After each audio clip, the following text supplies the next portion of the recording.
have you as a guest tonight and want to thank each of you for your faithful support. Without further delay, allow me to introduce to you Mr. Baron Glass. Mr. Glass, take it away. Good afternoon. Welcome to the Smoking Glass Hour with Baron Glass. Today is no different than any other day. For many years, the black community has had issues regarding issues of our concerns. Tonight, we will have an open dialogue with hopes of talking about a complex situation and providing a roadmap. For too long, many problems have been to some and ignored by others. Not enough leadership addressing the problems within the black community. Education, some say, is failing the black community. Justice and equality, some say, don't exist in 2015. Black Lives Matter, some say it has never mattered. Many of our young people are spiraling down. The church used to be the center of our community. But in 2015, what is the church? Who is the church? Some say many black churches, the building that is, exists, but not the real church, you and I, the heart. I had a friend of mine to message me and ask me this: how can a parent take care of other people's kids and not take care of their own that live in the same community? Tonight, we're going to try to explore a lot of things. We're going to have an open dialogue. We're going to discuss this in a professional manner. We're going to try to keep tempers from flaring. But in fact, the truth shall be told.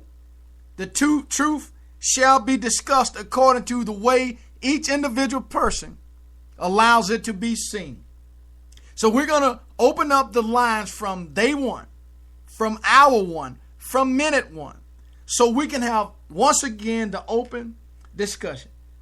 If you're out there listening on the web and you think you might want to call in and talk directly to us live, you can call in at 773-897-6398. Again, 773-897-6398. But before we get specifically off into tonight's topic, the state of black America, let me do just a little announcements. Early voting, I believe, ended this past Saturday, which was November the 21st, somewhere up in there, if I'm not mistaken. November the 14th, rather, I'm sorry. Okay, and as a result of November the 14th, it is my understanding that at least about 1,500 some odd voters went out to absentee vote, which correlates with the topic tonight, the state of black America. Why are black Americans not going out and vote the way that they should? But before we even discuss that, the election is coming up this Saturday, November 21st at 2015. We're going to be electing in the runoff the governor for the state of Louisiana, which is John Bel Edwards, running against David Vitter. Should be clear and convincing, but vote according to who you see would best represent the philosophy that you have. Then we'll be electing the Attorney General. Mr. Buddy Caldwell, who is the incumbent, will be challenged by, I believe, is Mr. Landry. Then we come on down to local races throughout the parishes in Louisiana. But in Caldwell Parish, the sheriff race will be faced off with Mr. Clay Bennett and Courtney Dunn. Then we move on down and we'll be talking about the clerk of court race, Mr. David May and Ms. Cherie Cox.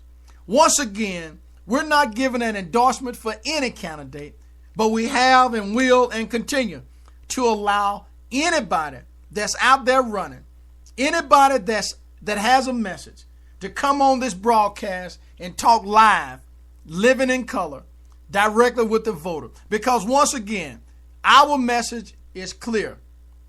We want to make a difference in the community.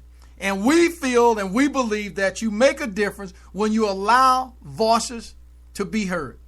We feel that when you allow people to say what's on their mind, they at that point feel a part of the process. See, when you look around this particular country, you find that some people fail to understand that there's a cause and effect. You see, most people have been taught that if you beat an old dog too much, eventually he's going to fight back.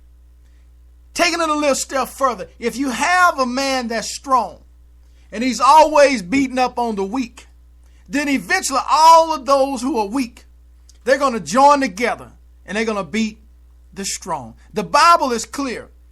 What's at the bottom shall rise to the top. Oh, America, with all this power and might, your arrogance can lead you straight to a road path of destruction.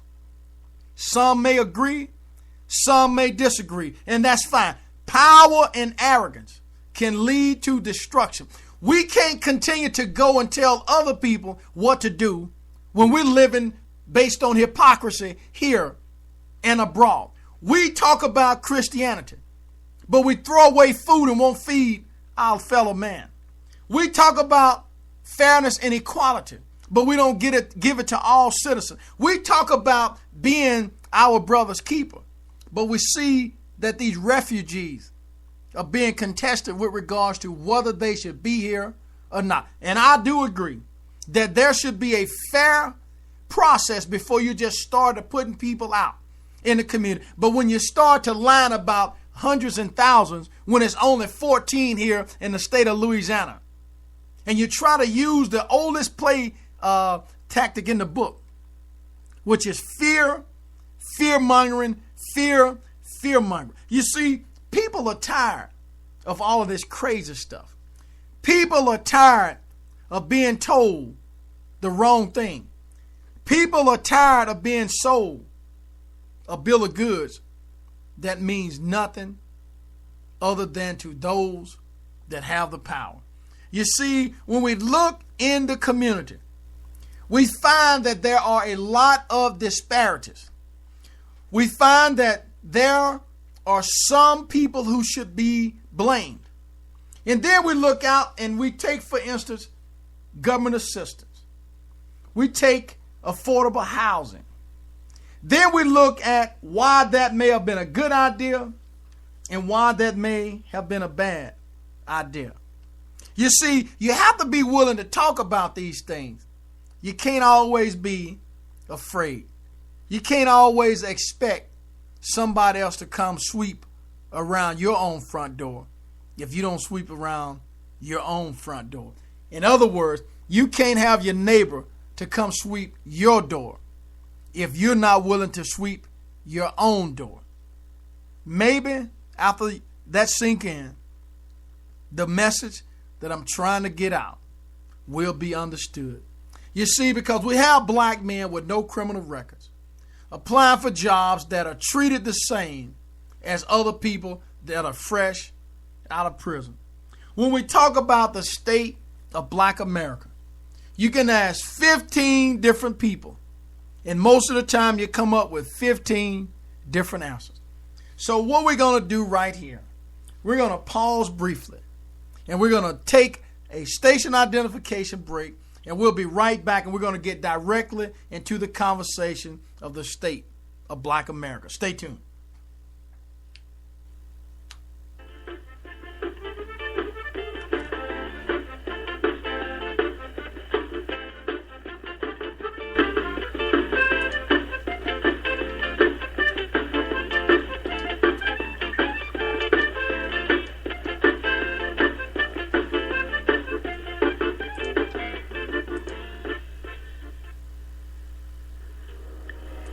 Standalone candidate. During this runoff election, the citizens of this parish have a decision as to who will serve as your next sheriff of Caldwell Parish. I have not asked for any endorsements from anyone employed at the sheriff's office. I have campaigned on limited funds and hard work trying to hold my full-time job as police chief and going door to door throughout the parish. I wanted to see as many of you as possible to express my plans and goals for this parish and to listen to your concerns and ideas as to how to better your sheriff's office. Believe me, I did listen to you and your voice is heard.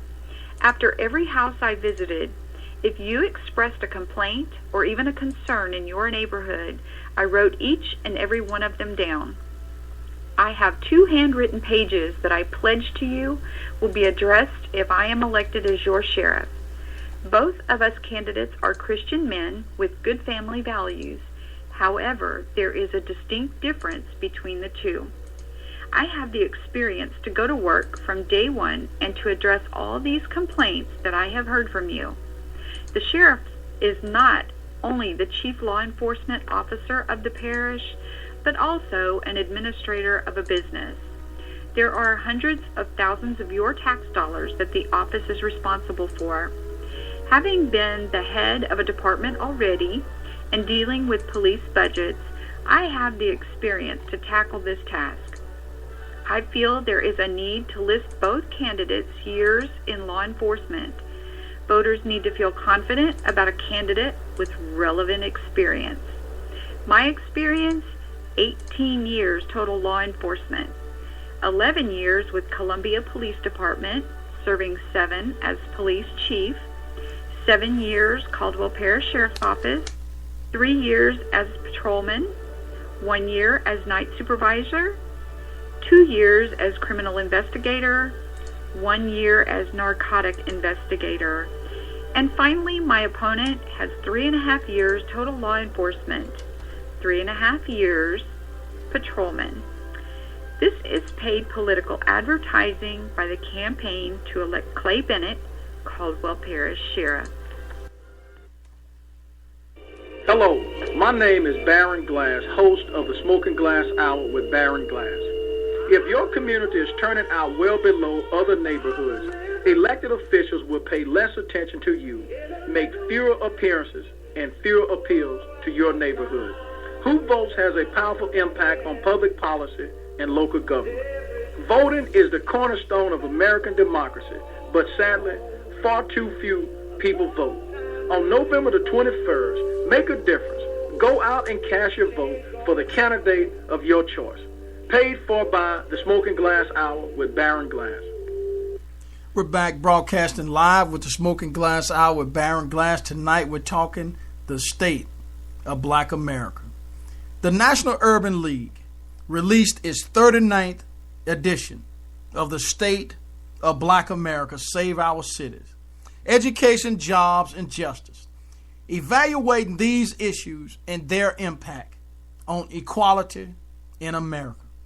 The organization specifically says the state of Black America is in crisis, and the report findings provide a sobering but necessary look into the challenges affecting the Black community. The year's report included the 2015 Equality Index, a critical and quantitative tool for tracking racial equality in America. A key takeaway is that the index for Black Americans is 72.2% compared with a revised figure of 71.5% in 2014. The Hispanic index is 77.7%, up from 75% a year ago. The 2015 State of Black America, Save Our Cities, Education, Jobs, and Justice, and its corresponding equality index findings are a clarion call that a more comprehensive, inclusive, and on-the-ground recovery is necessary to ensure a healthy future